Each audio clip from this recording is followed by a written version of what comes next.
Everest in my head has always been in the background. Like, I don't know why, there's something about firefighters where they just want to like push for that more. There's guaranteed some people who you know really close family or friends have suffered with mental health issues. So, yeah, I want to raise the bar a little bit, do my Everest in firefighting kit, but it's those situations where you still gotta be like switched on because anything can happen. So he fell full on, cracked his head on the rock. When people say that you're crazy about an idea, what you've got, it's just another word to saying it's a good idea. Just like go for it. Welcome back to the Adventure Athletes podcast, Wales' #1 podcast for adventure athletes, sharing stories of those creating a difference within themselves to benefit others.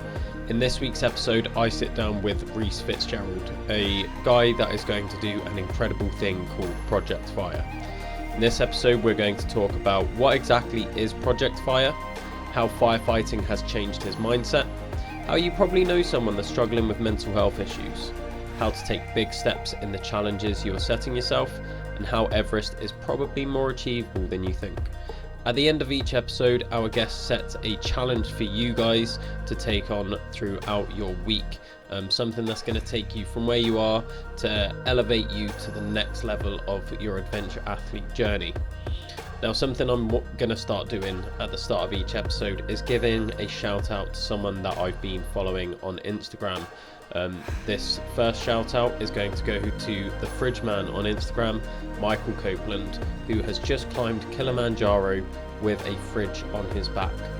He's done incredible things before with the fridge on his back, but this just takes it to another level, so definitely go check him out. And as you guys know, I am going to be attempting a world record later this year, and it's all going to be a fundraiser for BigMoose. So to find out more about my training, everything, click on some links in the description below to find out more about what's going on. And also you will find my BigMoose fundraiser there, where I'm aiming to raise £10,000 to help fund therapy for those that need it. I myself have been through therapy with BigMoose, and it's something that has absolutely changed my outlook on life, so I can vouch by what they're doing. So if you want to get involved, check out the links in the description below. But for now, enjoy the podcast. So I did want to start off by just asking you to explain what Project Fire is and where it's come from. So Project Fire is something that I just came up with whilst climbing Kilimanjaro with the Sherpas of Elite Exped. So talking with Mingma David, Tenji Sherpa, and Anish, who works in like the logistics side of it. So we're just going up Kili, sitting in the tents at the end of the night after doing a day's trekking, and it was like I wanted to do more. I've always wanted Everest in my head, has always been in the background, like, oh, I'd love to do it. Never thought I'd be able to, just because like never been the fittest, never been like something pushing more towards that. And like growing up with asthmatic, being like an asthmatic, I feel like I would never be able to cope with the altitude. So I was like, yeah, I'm never going to be able to do it. But speaking to them, like they are some interesting guys, and they'll make you feel like you can like do whatever. So they're part reason to blame for this. But so I wanted to do Amadablum just because of Camp 2. So I was like, yeah, okay, I'll do Camp 2. I'll do Amadablum. And then they were saying, like, you can do Everest as well. So talking back and forward about that. But because I'm in the fire service, and I don't know why, there's something about firefighters where they just want to, like, push for that more, like, make the fire service part of the project as well. So I was like, do you reckon I could do this in fire gear, like firefighting kit? So they were just like a bit confused and all that. But then when I was talking to Anish, so Mingwa David and Tenji, they then the next like group going up, and I had a couple of days in Tanzania after climbing like summiting Kili. So I was talking to him, like finding out as much information about doing Amadablum, Everest, and I just picked his brains. I'm surprised he didn't just say like shut up, go away, like you're finished, this is another group. But no, he kept us there, and he answered all my questions about climbing with Elite and all that. So to me, having someone like that in like company is just a no-brainer why you want to climb with them. It's just having that confidence that they know everything. And fair play to him, like even when I flew out, I was still messaging him, and he was like replying when he can, and then he just said, when I'm back in the UK, I'll set up a meeting with my manager, and we'll try and get this like going ahead. So he asked if I could send out a few pictures of the fire gear and like movement or anything, like how it feels or looks or whatever.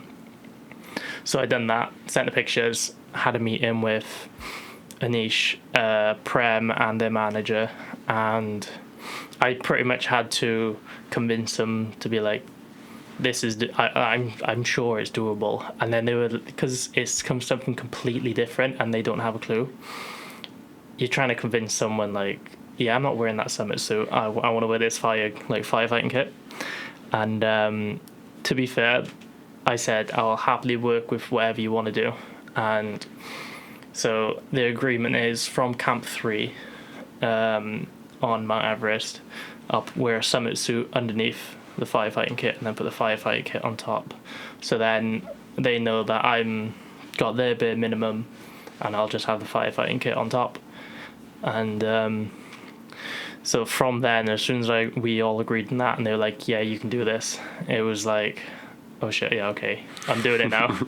So I just telling people around, like, I'm going to be doing this, and this is the charities I'm doing it. So with the charities as well, mind mental health, I feel like it is quite common these days, knowing like there's guaranteed some people who or like really close family or friends have suffered with mental health issues. So it's just having that like background and even just the awareness and just making people feel like they're okay, or just getting them out speaking, going out for a walk. So it's something like that.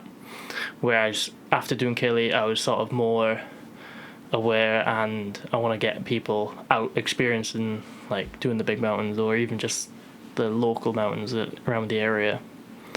And it's just one of them where I feel like more people need to be aware, and it's just getting out and about in the mountains. You do running, like the ultras or just marathons, like even just that, like that probably helps massively for your mental health or even others. Yeah. So it's just, that was the main one what I wanted to raise money up for. The Firefights charity is, because I'm doing the firefighter kit, it's one of them where I want to show that like as firefighters we do all like the normal day-to-day stuff, but then we can also do the big stuff as well. So I know there's quite a few boys who's ran marathons and like full firefighting kit and BAs. I'm not a good runner, so like I gotta rule that out straight away. Hill climbing and like just mountain climbing in general is like, it's always been my hobby since like learning about Mount Everest, and even doing the Welsh Three Peaks for the first time. It's just sort of sparked my interest.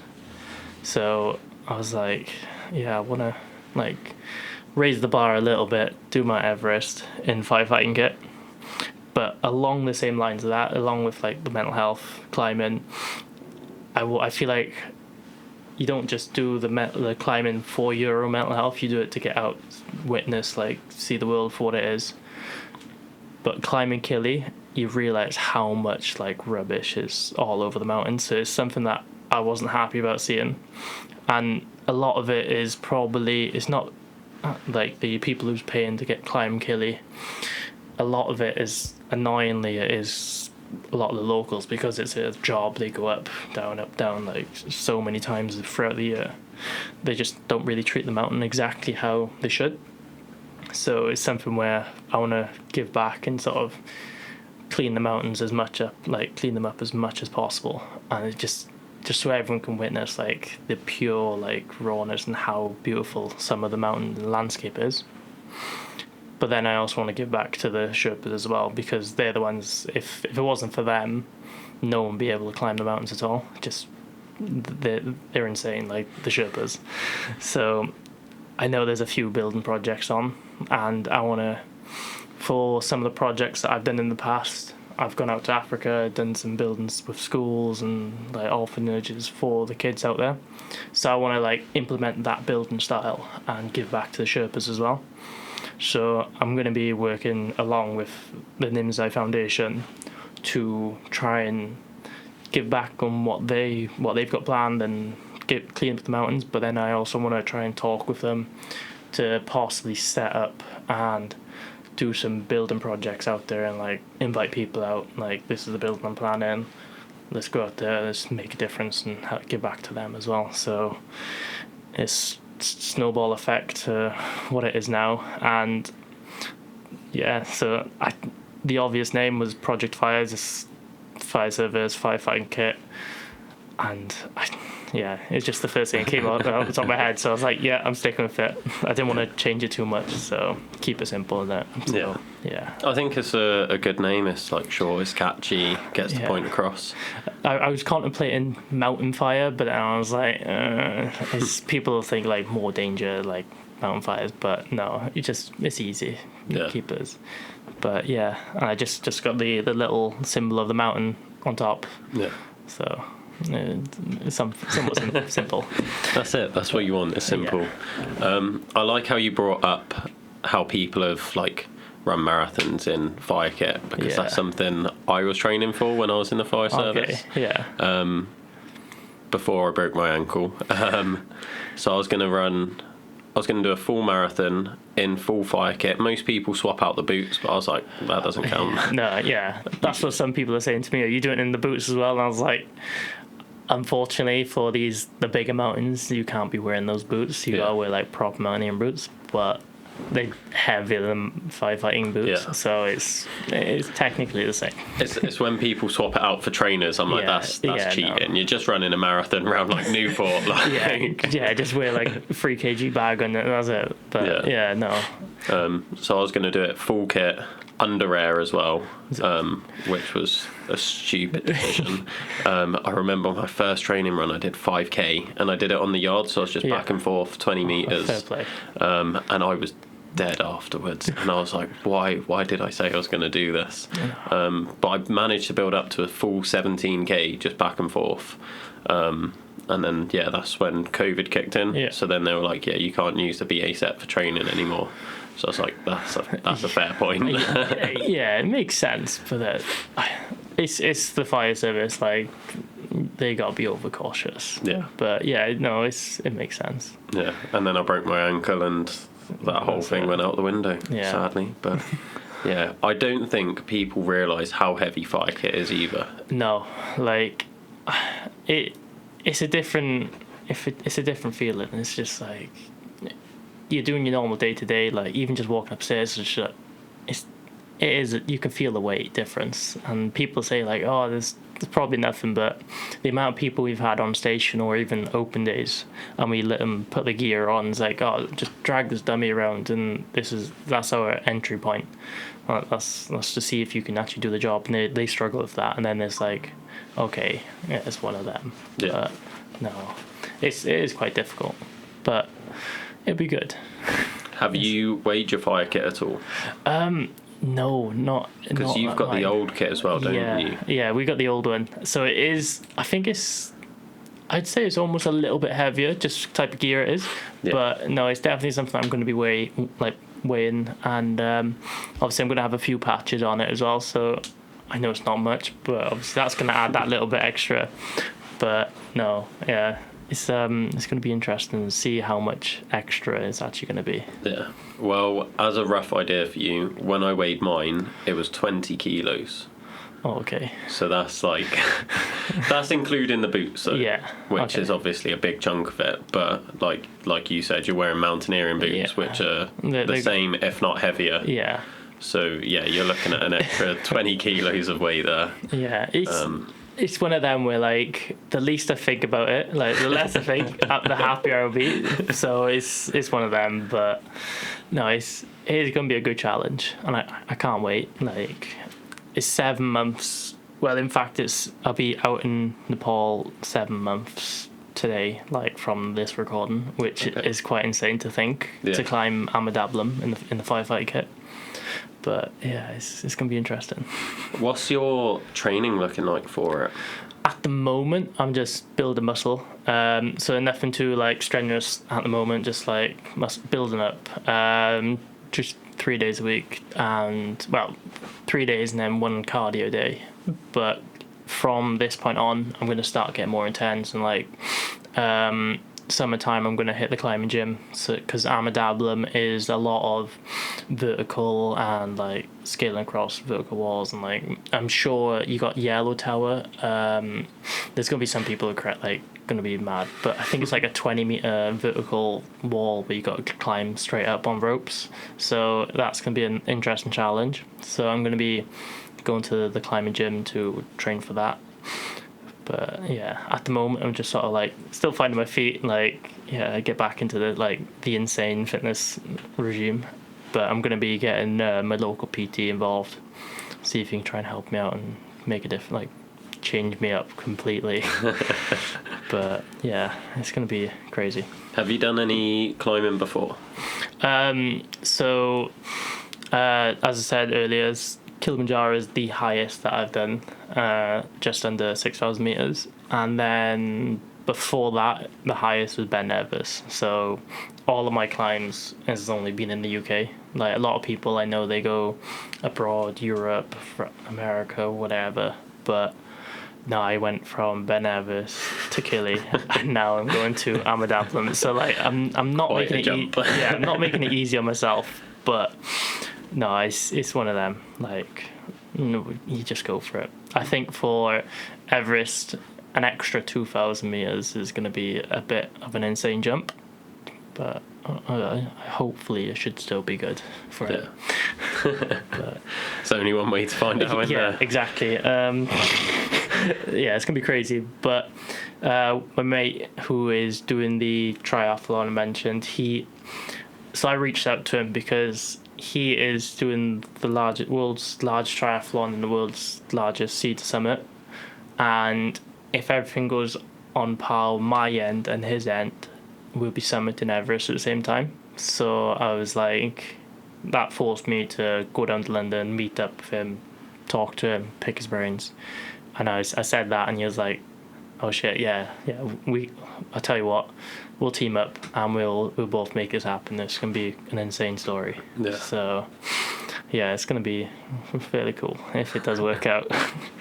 Have you seen the guy, it just made me think of this, there's the guy, the fridge man, who's doing Kili with the fridge on his back at the moment. Yeah, I know. I've reached out to him, actually, I think it was like a couple months back. Like I came across him, like knew of him from a few years ago, doing like the Free Peaks and all that, but I just didn't take any notice. But then, obviously, with this project happened, you just sort of like just appear all these people that's doing crazy things. Like, oh shit, yeah. It's like, so I did try to reach out to him to do a climb, like just locally, just go for a walk and just pick his brains and talk to him about Kili as well. But he was way too busy. Like, it's insane the amount of stuff that he's doing just to prep. But no, I'm keeping track, and I did message him saying good luck, because there's some parts like I ran out of water like completely. I was still like an hour away from like even just like lunch stop, and it was a boiling hot day. But I know they're coming out of the summertime, so it's still gonna be like piping hot out there for him. So hopefully it's all gonna be good. Yeah. But no, do you want to do Kili, or is it something that you haven't really thought about? I've not thought about it, to be honest. I've got a PT client that wants to climb Kili. Yeah. So I'm probably going to pass on your contact, and you're going to be bugged by them, because we're training for that at the moment. Is it? So like, it's definitely worth it. Like, for me, I think Africa is just, there's a place in my heart for Africa, and it's just like the culture and just like how it is out there is insane. Yeah. But is that I made sure I made the most of it. Like, I was out for sunrise, I was out for sunsets. I just take in as much as scenery and just get to know as many people as possible on the mountain. And like, in theory, for a lot of people, it's once in a lifetime opportunity. But like, I'm making sure like Kili for me that's my first like big mountain. and I'm going to make sure it's like one of my last big mountains because it's such a beautiful mountain. So I want to do it again at some point. So yeah, it's definitely worth it. Even if just like, even go up to Tanzania, go to Kili, and you can see it from the ground looking up. Like the last time before I done Kili, I went out to Tanzania for a building project, and we actually flew over it. So I had one of those like moments where like flying over it and like turning away and just looking down onto Kili, and I was just like, I'm gonna come back, I'm gonna climb you. And then literally 4 years later, I was coming out and climbing it, and it's just like insane. It's really good. So was that sort of like the moment in your head when you was like, I got to start doing mountains, or had you done anything before that? So I've done a few mountains. So I've done like Penavan, Cadi Idris, Snowdon, like multiple times before. So I'd say the start of my mountaineering situation, or even just like outdoors walking, obviously starts for a lot of people as doing the Duke of Edinburgh back in, like, I was in Air Cadets like way back when, and so that sort of like piqued my interest of being outdoors, doing like the multiple days. And then it sort of just died down. That's like, people, you go to work, like that just gets pushed aside, you just work. But then where I used to work, there's this member in the golf club comes in, goes for a drink, like has a few pints and all that, and he is just talking about this the Welsh Rue Peaks challenge that he's going to be doing, and I was just like eavesdropping, like whilst pouring him a pint sort of thing. And I said like, oh, is there a space where like, could I join along? It's like, I've done Duke of Edinburgh, like done the odd bit outdoors. And he was like, I'm not sure, but I'll tell you what, I'll keep an eye out or whatever. I'll let you know if you can tag along. So from that point, that's sort of like, someone pulled out, and he was like, someone's pulled out, do you want to jump on? And I was like, first time I'd done Penavan, first time doing Cadi Idris, first time doing Snowdon, and it was with I think it was only like 6 people, but females of like multiple ages. So it was like, from the youngest was like mid-20s to the oldest was 60. So there was like a wide variety. And I was, at the time, I was probably like 19, 20, yeah, 19. So I wasn't even in the fire service at that point. And we were doing Penavan one day, Cadi Idris. So over 3 days, we were doing the 3 peaks. And it was all going fairly well. Then it comes to Snowdon, and typical Welsh weather is blowing a gale, like 40 miles per hour winds, hammering down for rain. Just like contemplating like, why the hell are we up in this mountain? But it's those situations where you still gotta be like switched on, because anything can happen. And fair play, Kingsley, the bloke who's leading the group, we got up to the point where you go up the pig and then you come down the miners, and he was like, we're calling it, it's too dangerous. Like, in theory, he's the only lead. I was just like sort of helping, being the extra bod to like keep an eye on the girls. And we were coming down, and there's one section where you go over a bridge, but because of the water was like insane, like the amount of rain, it was just like a proper river flowing underneath. So I was helping the 60-year-old across the bridge, and so he turns around, gets up to come to help, but there's a gust of wind at the same time, so he fell, like full on cracked his head on the, like cut his eye open on the rock. So I just like, okay, it pulled it to the floor. I was like, you stay, don't go anywhere. So I had to like patch him up. The first time being on Snowdon, I was just like, had to like patch up someone's face straight away. And yeah, it's just like trying to get him off the mountain there, and it was just like mad. And then someone at the time was like, was going to like hypothermic shock up the peak as well. So it was just like insane. Everything was going off in Snowdon that day. But I think from that point, I was just like, okay, this is like the right type of carnage where I want to pique my interest. So it was like, from that point, I sort of like pushed for mountaineering, and like done the national 3 peaks, and then done the Welsh 3 peaks, and it's just like, since then it's sort of escalated. But yeah, it's I do enjoy it. It's the right type of freedom where a lot of people, they're too afraid to go out by themselves, but for myself, like I just sort of had that moment where if I don't go, I'm just going to be doing nothing, sitting in the house doing nothing, just playing Xbox. And I was just like, I'm not going to bother waiting for people. I'm just fed up with that. So I was just like, I'm going. And then and that's where it just started, going out near enough. At one point I was going up to Snowdon like once a month or even every other week, just to like get up the mountain, just build the experience up. But yeah, it's really good. Have you sort of, since doing that, since you didn't want to wait for other people, have you found other people from just going and putting yourself in those situations? Yeah, there's quite a few people. A lot of people that I'm in contact with now is through social media, and like they do the same do the same things where it was just one of them, like not waiting for people, and I just like started doing it, posting about it, and then you just find your own little community on like social medias, and then you start following them, and then it was just like, oh, I'm doing Penavan for this sunrise like December time, like a few Decembers ago, and I was like, are you gonna do it? Like, are you coming? And then they were like, oh yeah, me and my friends are going. So it's just one of them where like, yeah, okay, I'll see you at Penavan. So went at Penavan, met up with them. So that started like one friendship there, and then it just sort of escalated there. So like I've got a few like mates who do Instagram and do all the outdoor stuff. So it's just like as much as possible, I'll reach out, or if they're busy doing other things, I'll just keep doing it by myself. Yeah. But yeah, it's just having that courage, because the amount of opportunities I know I've missed out in the past is just like, I'm fed up of doing that. I don't want to miss out any more opportunities. So it's just one of them where I'm just doing it now instead. There's a few things where I'm like, no, I'll back off. But then there's the other thing. I'm just doing it. It's easier.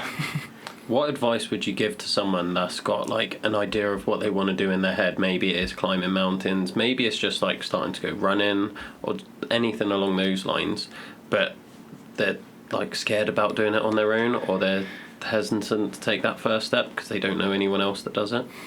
I think if you reach out to like your close family members, even your friends, just reach out, see what they say, because as a lot of people like close to you, they'll be like, oh yeah, I'll do it.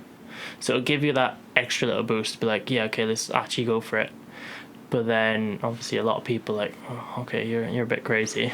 But yeah, no, it's when people say that you're crazy about an idea, what you've got, it's just another word to saying it's a good idea. Just like go for it. Obviously, to a certain level, it's crazy, but then like the amount of people that's called me crazy about doing Mount Everest in firefighting kit. But then I was speaking to this bloke in a meeting, and he was like, "A crazy is just another word for a good idea." So it's just do it, because the amount of opportunities, or just like it'll be playing in your head for so much longer than you actually just doing it. So you'd rather have the better memories of doing that project or even that challenge than just debating on it, and it's just like there's no point bringing it down on you, so you just go for it. Yeah. I used to fall into the same sort of traps where it's like, oh, I really want to do this thing, and it got to the point where it was like, I just want to go travelling. Yeah. But then couldn't find people to come travelling with me, and then I was just like, I don't actually need anyone. You can just buy a ticket and just go. Like, travelling wise, like I'm in that situation like where now and again I'm like, oh, I want to go travelling. But then it's like, yeah, but no one's going to be there or whatever. And I still have moments now where like, no, just wise up, do it. It's going to be for the better. Like, it's going to develop you as a person as well as like just your confidence in general. But there's a few things in the past where I was just like contemplating it, and I was just like, oh, I won't do it if a mate would do it. So I have missed out good opportunities. But like now, it's just having that, after doing Killy, not knowing anyone, like making new friends all around the world. Like there was a few people, there was only about 3 or 4 people from the UK, 5 people from the UK, and then the rest were Amsterdam, Hawaii, Australia. So like you've got your own like new friendship group from all around the world, so now you can just like if you don't do these things, you won't make new friends, and like you'll have contacts wherever. So like I've got, even from like in the past, I've got contacts Norway, America, just like that. To be fair, that was like slightly different. I was playing Xbox, so like they're different friends, but it's still like, if you don't like reach out and make friends with people, you're just gonna be stuck locally. So you may as well give it a go, and like, what's the worst thing that can happen? Yeah. So yeah, why not? That's the thing I've really found from doing this podcast, to be fair, is you can just like message anyone. Yeah. Like there's no limits. Like I've reached out to you on Instagram. Yeah. And now you're in my flat recording a podcast. I know, like there's so many people, it's like, that's a bit weird. Like, why would you do that? It's just, why not? We're in a different day and age. He's like this era is completely different. It's not like go back a few years where everyone's like out to get you. A lot of people these days, they just want to like make new friends, or even just like new experiences in general. Yeah. So you don't have to worry about everything or all strangers on the internet, but yeah, there's a few good ones out there. Yeah. Taking it back to the fire service then, Yeah. when did that sort of come about in your life? For me, it came in 2017, the start of 2017, but then obviously the process of joining is a long period. So it did end up October 2017, I did join the fire service, but it wasn't even my idea to join. It was another one of those moments where like I was just going through life, like boring job, like part-time job, so I wasn't earning anything. I was just like bumming around sort of thing. And then my mum was like, oh, the fire service is recruiting down the road, when you join, like 1 day a week sort of thing, because that's all she realized, like thought was, you go down, do your, as we call drills, so you go down 3 hours, well 2 hours back then, do your like training and all that, and then that's it. That's all she thought about it. But then like when I actually joined, she realised like, oh shit, there's a lot more to the fire service than just 1 night a week. So yeah, it's just snowball effect completely. And definitely, if there's anyone that's out there wanting to join the fire service, give it a go. Even just, they do taste days, go down, try it. Even just go down to local station, just have a chat with them. And like the best thing about being in the fire service is that for the retained lot where I'm in, a lot of it is just for the community. So we don't get paid like a massive amount. We do it for the community. So we want to help the community as much as possible. So obviously we give our own like time to help or wherever, but then yeah, we just want to help. And it's a safe haven for a lot of people, where if there's anything that you want, any questions, or you feel like you can't speak to anyone, just go down to your local station and just, you can go have a chat freely, and they'll just open the doors, show you around the truck or anything. It's just one of them, like they do like the simple things, but for a lot of people it's a massive thing. So it's like the amount of people that you've cheered up just from like, oh, just jump in the truck, I'll chuck the blue lights on. To us it's nothing, but for them it's like, it's made their day sort of thing. That's like a key memory for them. But yeah, it's a great opportunity. If you get in, go for it. Yeah. I do want to say that like retained firefighters are a different breed. Like, they don't get paid well. No. Yeah. It's very like unsociable, like just randomly being called out and having to drop everything to just go and like fight a fire. And you never know what you're getting called to till you're there. No. And what I found, I don't know if this is the same in Mid and West, but like when I was doing it in South Wales, the retained would be following different rules to the whole time. Yeah. So like when we went out onto like a grass fire, there was a set amount of hours that whole time could do on that grass fire. Yeah, it's like 4 hours or like 5 hours or something, yeah. And then we would go out, we would do 4 hours, and then it'd be, all right, get called back to the station. Yeah. And you're like, well, that's not so bad. I've done my shift. I've got back. But then within 10 minutes, we're getting called out again to the same fire to relieve some other firefighters that have been there for 4 hours. And it's like, well, this doesn't seem fair.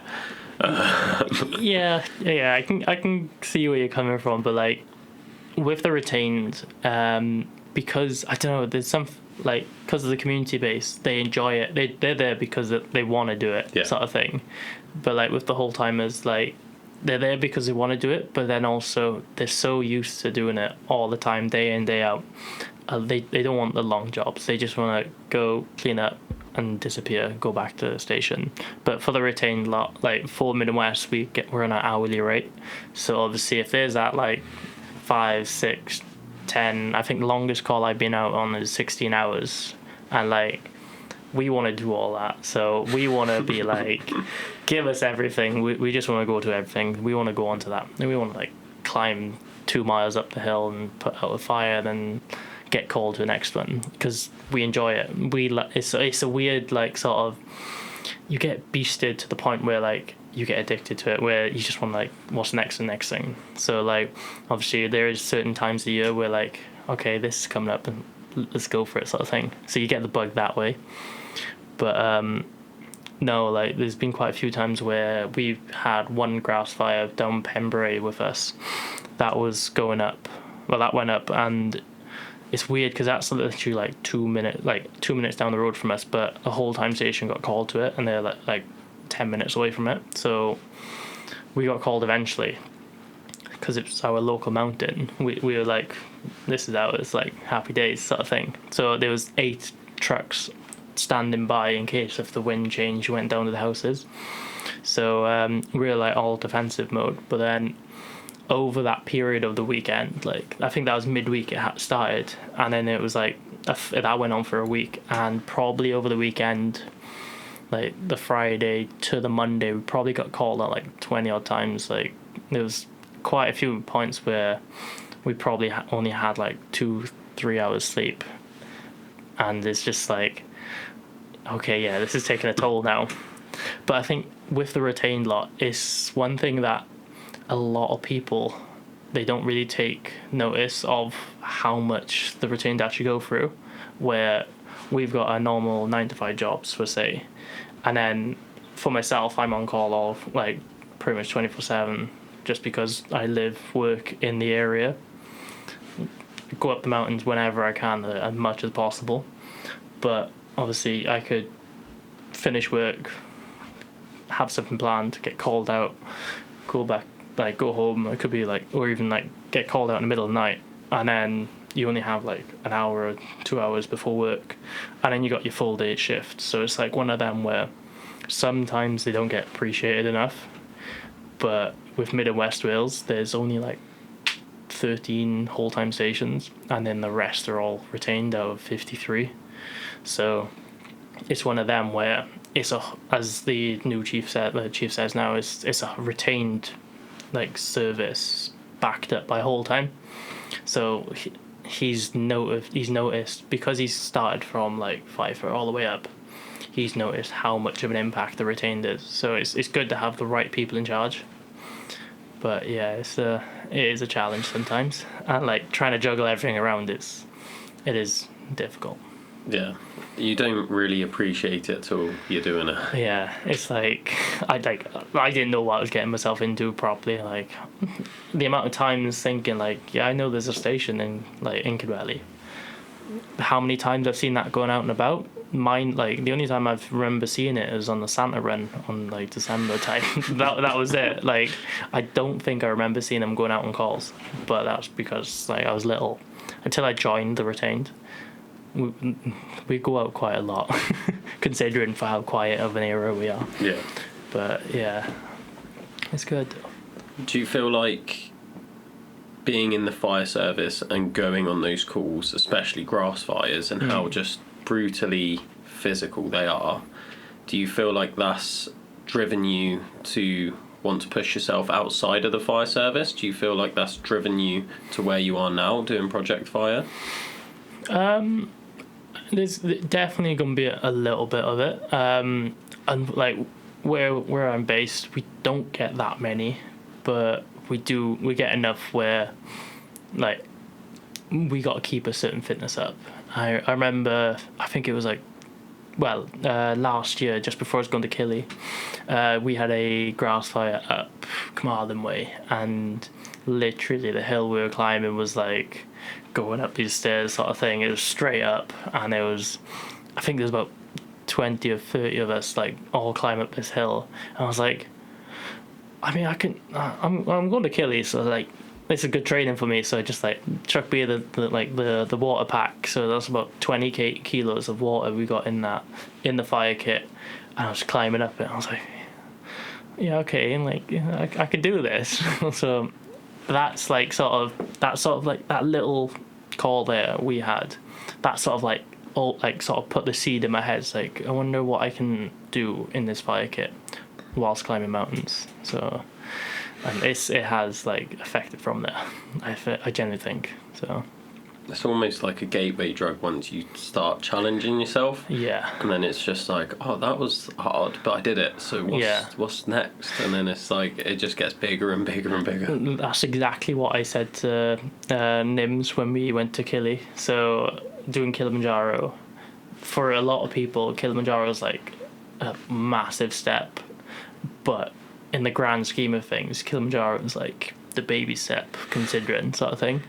Knowing like the peak of Kili is Everest Base Camp is like sort of surreal for some people, and we're all sitting down in Tanzania, just sort of. We all sat down after Summit Day. New groups coming in, so there's like 3-4 other people from the new group.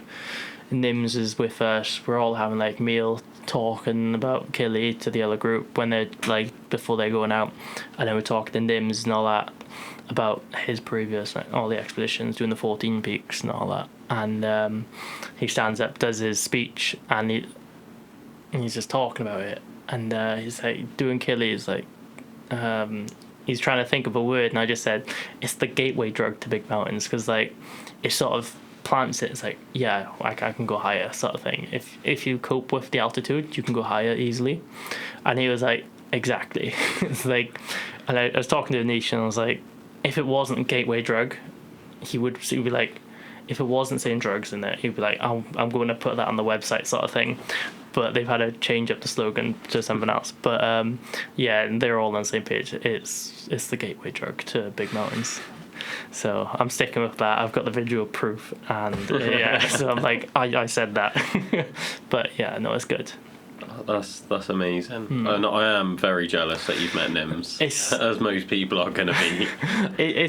He's such a cool dude. Doing like talking from his experiences, going up the mountains, and even just doing Kili, like what he's had to come from, and what he's built.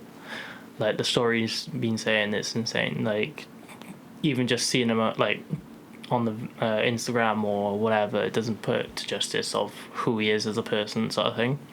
And he was saying before, like when we have a meal with him, like the amount of abuse that he's going through, because obviously coming from nothing like to an unknown to like building this like empire of like Nimsdai, so many people just hate him for it, and it's just like he's trying to do the right things, but like just as everything, you got haters for everything.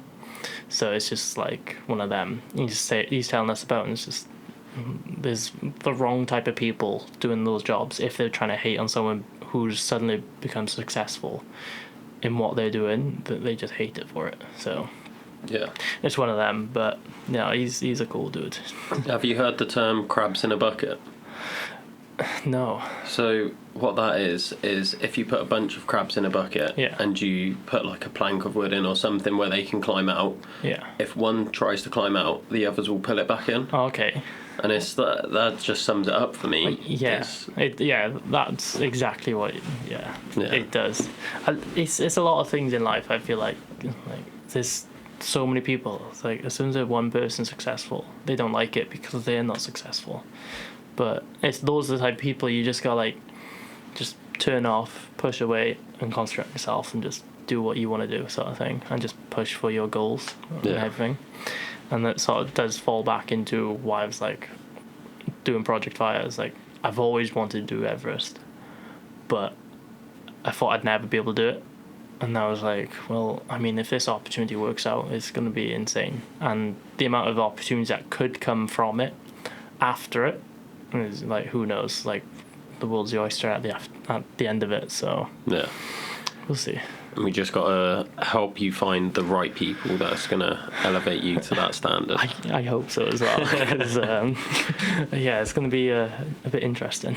Yeah, this podcast is a good start. We've had some wicked guests on, so Yeah, I'll send you some contact details. that's good. I'd need as many contacts as possible because, like, I'm in over my head completely.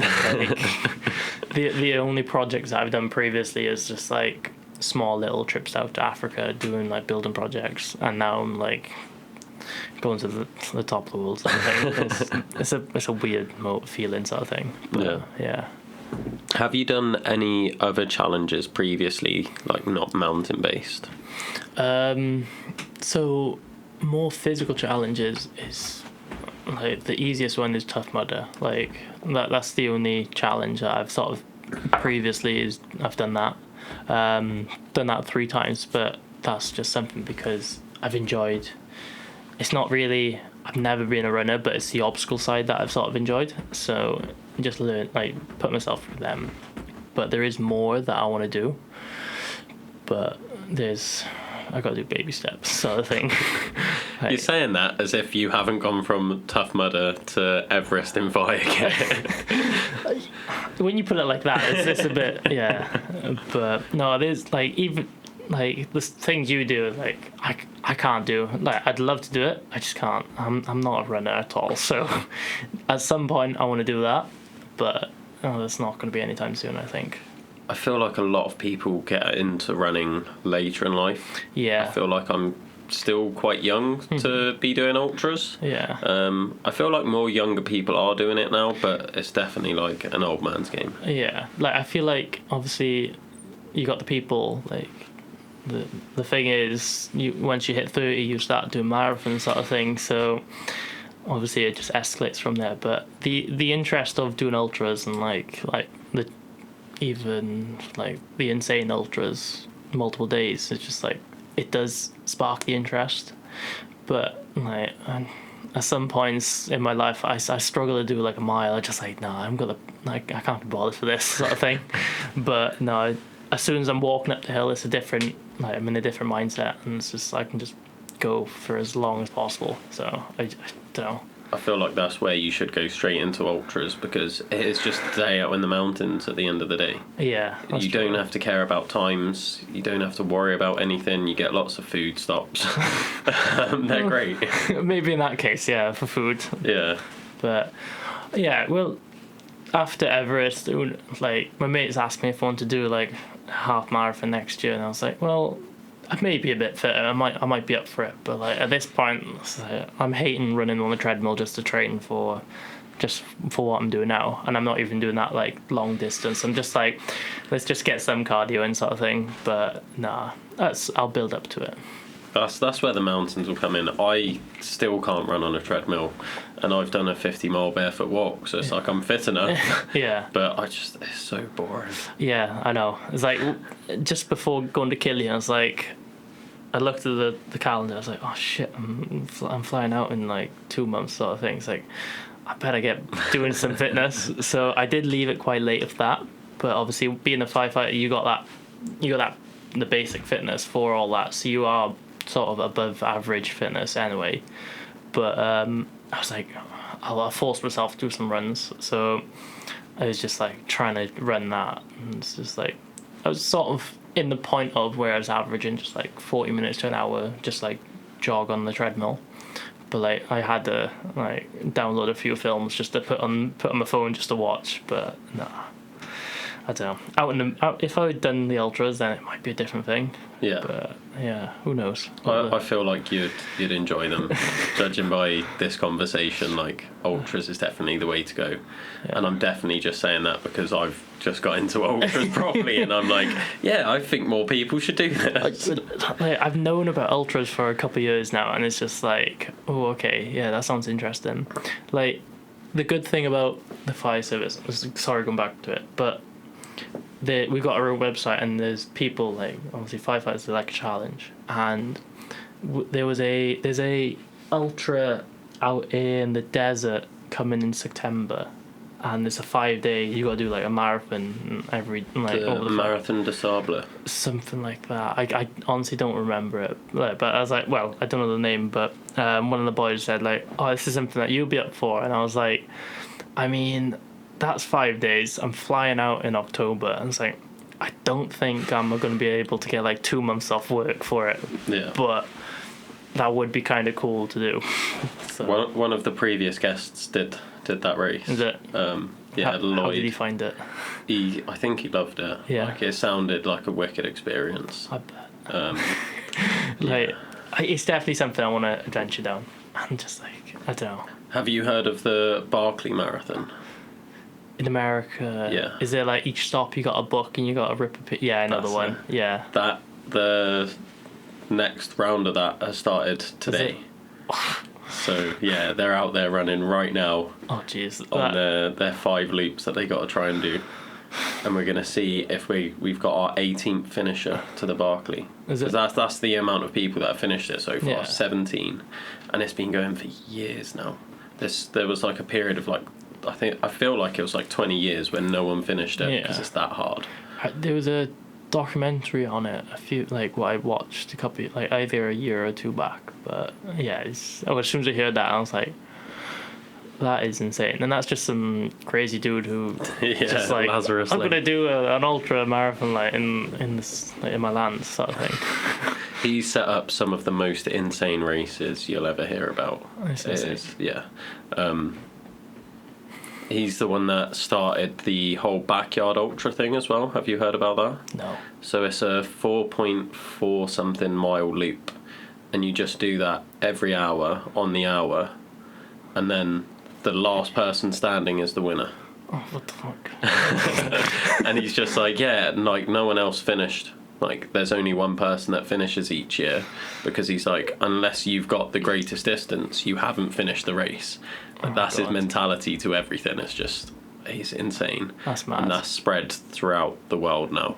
Like there's so many people that have set up their own backyard ultras. Yeah. And he's done a really cool thing where if you want to set up your own backyard ultra, he's got like a little community of people that have done it. Yeah. And he's like, this can now be a qualifier to come to my race. So Okay. it's just getting the most insane people from across the world doing these things. There's some weird people out there like torturing themselves like that, man. Jeez. Yeah, no. But, that would be interesting to watch, but I wouldn't want to do it. I know I'll be like one of the first out right now, but that's insane. Yeah, there's just some incredible races out there that just most people don't even know exist. No, like I just the fact of watching a lot of YouTube, I just stumble across these people and it's just like, okay, there's some mad people out there. But yeah, it's insane. Like one day, definitely, I'd love to do it. But no. What else is on your challenge list? Things that you want to do? At the moment, it's just mountaineering stuff. So, like, I got asked the other day if I want to do the 14 peaks, and I think, I mean, if the opportunity's there to do it, 100%, I'd love to give it a go. In firekit? I mean, that's a different story. Let's say I'll get Everest skills off first, but that would be pretty cool to be like, I mean, the 7 summits in firekit would be like next level, but 14 peaks, and that might be a crazy step up sort of thing. But no, 14 the 7 summits in firekit would be fairly cool to do, but just obviously it all falls back to funding at the end of the day, which is insane. Like, do when I see people say, oh yeah, I've done this, and it's like, knowing how much these mountain cost now is insane. But we'll get there. One small step at a time, as you said. Oh yeah, definitely. Or rather big steps, as I see it from the outside. I mean, yeah, one ultra at a time, isn't it? That's it. So something I like to do at the end of each podcast is I like to get the guest to set a challenge for the week for the listeners. Oh, jeez. So if you had to set a challenge for the guests, what would it be? What's the type of challenges some other people have set? Just so I got like, Yeah. I'm not like going crazy. So we've had like a few really good ones. They've been very varied. So we've had one where it was visit Trig Point on top of a mountain. We've had one where it was wake up early for the whole week. Okay.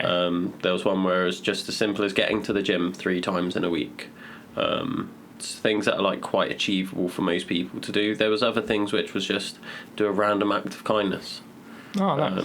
Okay. Just yeah. See, I'm so glad I asked that because I was like trying to think of some crazy stuff. But I don't know. I think it's just about like, even if it's just about if you haven't got people to go out for a walk with, just go like reflect on what you've managed to achieve like right now. And if you feel like you haven't, like, I know a lot of people feel like they haven't achieved that much. I feel like that now, and I feel like I haven't done that much, and that's why I just keep on pushing myself. But if you haven't feel like you've done that much, I think you just gotta appreciate how far you've come now, and just like try and pass on that good energy as before. But for myself, it'd be a matter of get out there, do a bit of cleanup, because we take the nature for granted, like in our local areas, up the mountains, anywhere. Like, if you look down properly, you'll see so much rubbish around. So it's just a matter of like, take a bag, go for a good walk, do it for your mental health, but also clean up whilst you're walking as well. It's just someone's got to do it, and if we all do it, this world would be a much cleaner place at the end of it. So it's just that is a great challenge. I love that one. I know a lot of people are going to hate doing it, but it's one of them where if we all work together, we can clean up this world and make it a better place. Yeah. The thought of going out and doing it is worse than actually doing it. Yeah.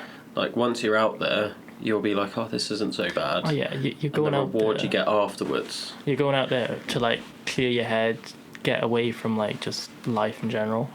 But you're also just doing something good, giving back to the world, not just yourself. Yeah. But yeah. No, amazing. Well, thank you for that. No, how can people find you online and support what you're doing? At the moment, I've just got like, I'm concentrating on Instagram mainly. In the future, I'm going to have a website set up with all previous projects, but at the moment it's just _ Rhys Fitzgerald as my name. But yeah, I'm hopefully going to do more, and yeah, let's see how it goes from here. Yeah. If you drop me across your fundraising link, I'll put it in the description. That's so perfect. If anyone wants to support Rhys and what he's doing, Cheers. go Brilliant. check it out. Thanks for that. No worries. Thanks for coming on. No, thanks for having me. Cheers. Thanks again for listening to another episode of the Adventure Athletes podcast. If you want to find out more about our guests, check out the links in the description below, where you'll also find a link to our website, our socials, and my BigMoose fundraiser. Let us know in the comments who you want to hear from next, and we'll try and get them booked on as best we can. And if you want to get involved with anything Adventure Athletes, we've got so many things going on. We've got our programming that we'll do for people trying to take their next step into their own personal adventures. We'll do sports massage. We've got events that we're organising both online and in person, and we've got some different activity days based around getting you outdoors and learning something new. So if you want to get involved, check out the website. If you want to find out more about the guest, check out the links in the description, and yeah, let us know who you want on next.